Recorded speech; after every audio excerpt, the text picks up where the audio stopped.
welcome to part 1 of my colour pencil chili tutorial, where we will look at how to establish form, tonal structure and colour.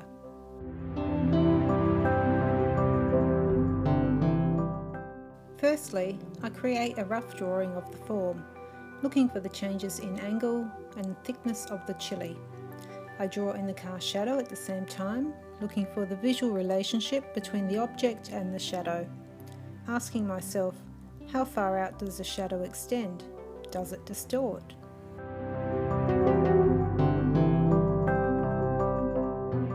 Next, I map out a basic tonal pattern, looking for the major light and dark areas. The whole chili is red, but I note down the basic colour influences I can see, again to remind me of the variations in the red I'm observing.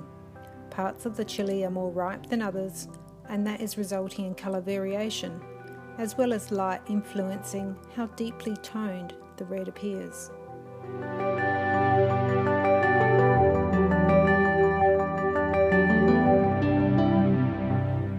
I've set my chili on a piece of white paper, which is reflecting a relatively bright warm red up onto the form. I carefully select the reds I'm using, knowing that if I choose the wrong one, my chili will end up pink when the white highlights are added.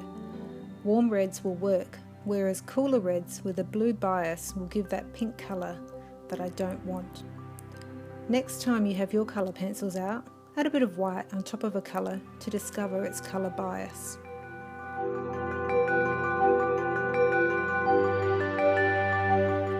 I rarely use black, and you can see me using blue and purples for the shadows. This is also the reason I've chosen a dark green Canson paper. This helps create the shadows more easily.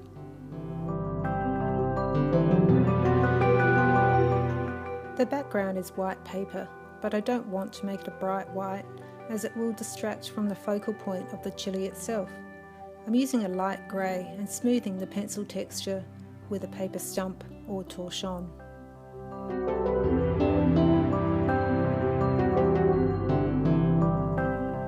At this point, I now cover up the ochre light area with a warm red.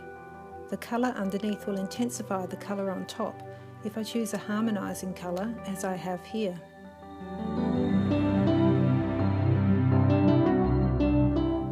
The background needs to be more saturated.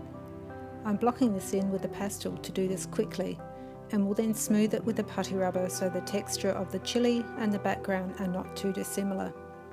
It's best to block in the background at this point so that the edges of the subject matter and the background are unified to contribute to a more holistic looking composition.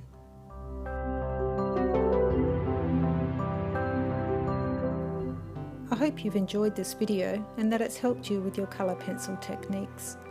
Please join me for part 2 of this colour pencil tutorial, where we create a more defined rendering.